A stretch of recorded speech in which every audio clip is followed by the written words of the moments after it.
जब संसार में धर्म कमजोर पड़ने लगे, जब सत्य धुंधला हो जाए और जब मानवता आध्यात्मिक अंधकार में खो जाए, तब सिर्फ शक्ति आगे आती है।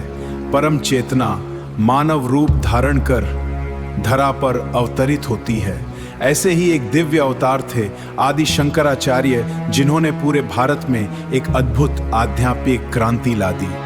जब जब धर्म संकट में पड़ता है, जब अधर्म अपनी सीमा पार कर जाता है, तब अवतार होते हैं। इस बार भगवान शिव का एक दिव्य अंश एक बालक के रूप में जन्म लेता है। एक ऐसा बालक जो आगे चलकर पूरे युग की दिशा बदल देगा। उनका उद्देश्य था भटके हुए मानव को फिर से सत्य का मार्ग दिखाना। उस समय का भारत आध्यात्मिक रूप से बिखर चुका था।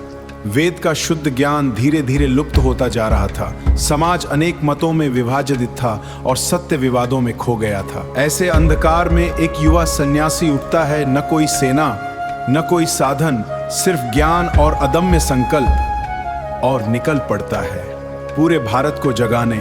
उन्होंने कहा, ब्रह्म ही सत्य है और तुम उसी के अंश हो। यह था अद्वैत वेदांत, एक ऐसा ज्ञान जो हर भेद को मिटा देता है।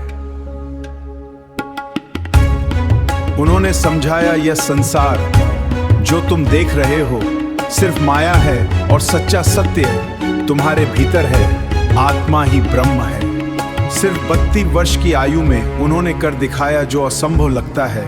उन्होंने लिखे अमर भाष्य उपनिषद भगवान भी ज्ञान के मार्ग को प्रकाशित करते हैं। उन्होंने पूरे भारत को एक सूत्र में बांध दिया। उनका हृदय, उन्होंने एक निर्धन स्त्री को देखा, उसकी भक्ति से प्रसन्न होकर उनकधारा स्तोत्र, और फिर जो हुआ वह चमत्कार था। देवी लक्ष्मी की कृपा से उसके घर सोने की वर्षा होने नहीं दिया, बल्कि एक व्यवस्था भी बनाई। भारत के चारों दिशाओं में स्थापित किए 4 मठ, श्रृंगेरी, दक्षिण, द्वारका, पश्चिम, बद्रीनाथ।